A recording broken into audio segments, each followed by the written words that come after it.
आपको हमेशा थकान रहती है। सवेरे आप जब सोकर उठते हैं तो अपने आप को बहुत टायर्ड महसूस करते हैं। दिन में आप जब काम करते हैं तो अपने आप को बहुत टायर्ड महसूस करते हैं। ये जो थकान आपको लगातार रहती है, ये वास्तव में इट इज क्वाइट पॉसिबल कि लाइफस्टाइल से रिलेटेड हो, ओवरवर्क से रिलेटेड हो, आपकी स्लीप से रिलेटेड हो, but it is quite possible कि आपकी बॉडी में कुछ विटामिन की डेफिशिएंसीज हो जिनके चलते आपको इतनी थकान रहती है। इसको जरा एक बार ध्यान से देखिए। नो, जो कांस्टेंट टायर्डनेस होती है थ्रू आउट द डे या सवेरे के समय, जिससे कि आपको रोजमर्रा के काम में दिक्कत महसूस हो सकती है, उसके बहुत सारे कारण हो सकते हैं। ये बात बिल्कुल सही है कि अगर आपकी नींद प्रॉपर नहीं है तो ये प्रॉब्लम होगी। अगर आपकी रोज की फिजिकल एक्टिविटी नहीं है, आपकी एकदम सीडेंटरी लाइफस्टाइल है, तो यह प्रॉब्लम होगी। लेकिन जो कांस्टेंट टायर्डनेस है वो कभी कभी आपको कुछ हेल्थ कंडीशंस के चलते महसूस हो सकती है। चाहे वो थायराइड की प्रॉब्लम हो, चाहे आपको एनीमिया हो, चाहे आपको हार्ट की प्रॉब्लम हो, चाहे आपको अनकंट्रोल ब्लड शुगर हो, ये सभी जो प्रॉब्लम्स हैं ये आपको लगातार एक थकान का एहसास दिलाती हैं। लेकिन कुछ विटामिन्स की डेफिशिएंसी हैं जो आपको थकान दे सकती हैं, उनके बारे में बात करूंगा मैं आज। नंबर 1 पर आता है विटामिन B12। ये जो विटामिन B12 है वो आपके लिए बड़ा इंपॉर्टेंट है red blood cells and DNA के प्रोडक्शन के लिए। आपका नर्वस सिस्टम है उसको ठीक ऑप्टिमम काम करने के लिए विटामिन B12 इज इंपॉर्टेंट। तो इसलिए विटामिन B12 आपकी नजर में जरूर रहना चाहिए, क्योंकि अगर आपको लगातार थकान रह रही है तो या तो आप सप्लीमेंट करें, आप देखें कि आपके खाने में प्रॉपर पहुंच रहा है कि नहीं तो अपने डॉक्टर से बात करें।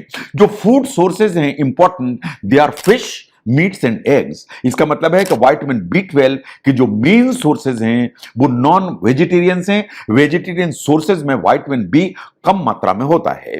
लेकिन अगर आपकी बॉडी में विटामिन B12 कम है तो आपको लगातार फटीग होगी, आपको लगातार टायर्डनेस होगी, थकान आपको लगातार महसूस होगी, लगातार आपको लगेगा कि कमजोरी लग रही है। इसलिए कि जो विटामिन B12 है वो आपकी बॉडी के अंदर रेड ब्लड सेल्स को बनाने के लिए जिम्मेदार होता है। रेड ब्लड सेल्स का काम है कि आपकी बॉडी में ऑक्सीजन को यहां से वहां सप्लाई करें। और अगर आपकी बॉडी में रेड ब्लड सेल्स कम है, आपको एनीमिया है, तो आपकी बॉडी को ऑक्सीजन जो सप्लाई है वो पुअर होगी, तो थकान तो आपको होना ही होना है, वीकनेस आपको लगना ही लगना है। और अगर विटामिन B12 के दूसरे फंक्शन को देखें तो ये आपके नर्व्स को ऑप्टिमम करके चलता है। अगर नहीं है तो आपको पेरिफेरल न्यूरोपैथी होगी, तो हाथ पैर सुन्न होंगे, आपको डिप्रेशन की संभावना बढ़ जाएगी, आपको एंजाइटी की संभावना बढ़ जाएगी। और अगर आपको डिप्रेशन एंजाइटी होगी तो आपको लगातार थकान रहेगी। डिप्रेशन थकान का एक बहुत इंपॉर्टेंट रीजन है, इन वीकनेस फील कराने का बड़ा इंपॉर्टेंट रीजन है। नंबर 2 पर आता है विटामिन D। आप जानते हैं कि विटामिन D सनशाइन विटामिन के नाम से भी जाना जाता है। जो विटामिन D है, आपकी जो बॉडी है उसमें बहुत सारे फंक्शंस रोल प्ले करता है। एक्चुअली ये आपकी बॉडी में हार्मोन जैसा काम प्ले करता है। ये जो हार्मोन जैसे काम इसके बहुत इंपॉर्टेंट हैं। ये इसेंशियल है आपकी बोन्स के लिए। जो दांत हैं आपके वही बोन्स का हिस्सा हैं, तो आपकी बोन्स, आपकी मसल्स, आपके नर्व्स, आपके दांत, इनके लिए कैल्शियम इंपॉर्टेंट है और कैल्शियम के लिए विटामिन D। तो कैल्शियम प्रॉपर एब्जॉर्ब हो आपकी इंटेस्टाइन में तो विटामिन D चाहिए।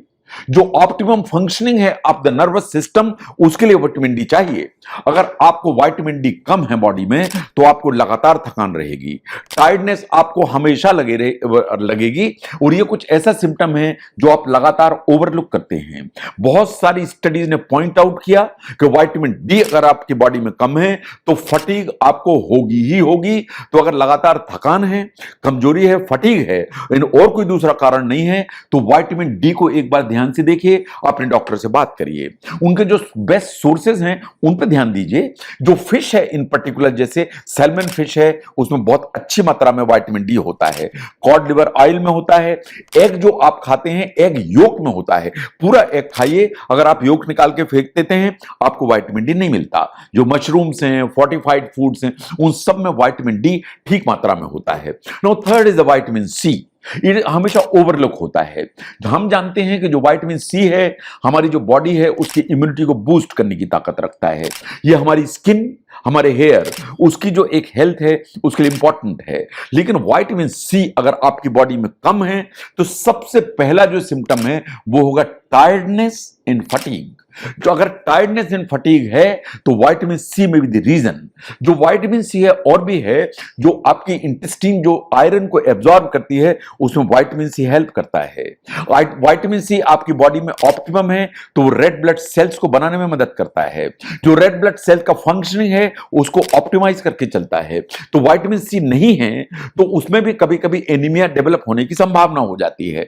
तो अगर हम ध्यान से देखें तो विटामिन बी12, vitamin D and vitamin C, ये तीन इंपॉर्टेंट विटामिन हैं जो अगर आपको कंटिन्यूअस थकान रह रही है तो उसके लिए ये जिम्मेदार हो सकते हैं। और विटामिन सी हमेशा ओवरलुक होता है। इसके फूड सोर्सेस को ध्यान से देखिए।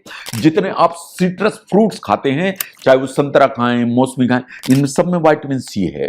कीवी, पाइनएप्पल, इनमें विटामिन सी है। स्ट्रॉबेरीज, वाटरमेलन, इसमें विटामिन सी है। इवन आंवला जो है ना is a very rich source of vitamin C, जरूर उसको इस्तेमाल करें। तो अगर हम ध्यान से देखें कि जो कंटिन्यूअसली आपको टायर्डनेस होती है या कंटिन्यूअसली आपको थकान होती है, उसके हजार रीजंस हो सकते हैं, बहुत सारी बीमारियां हो सकती हैं। लेकिन अगर अदरवाइज आपको कोई दूसरी प्रॉब्लम नहीं है, फिर भी आपको लगता है कि टायर्डनेस बनी हुई है, तो आपको इन विटामिन की डेफिशिएंसी के बारे में विचार करना चाहिए। विटामिन बी12, vitamin D and vitamin C, इनको ध्यान देंगे। अगर जरूरत है तो इनको इन्वेस्टिगेट कराएंगे और इनको करेक्ट करेंगे तो मैं समझता हूं कि थकान से बाहर निकलने में आपको मदद मिलेगी। तो विटामिन कितना रोल प्ले करते हैं थकान को ठीक करने में, उसको समझने में इस वीडियो ने हेल्प की, जरूर शेयर करें। मैं doctor V K Mishra from gastro liver hospital, Swaroop Nagar, Kanpur. Thank you very much.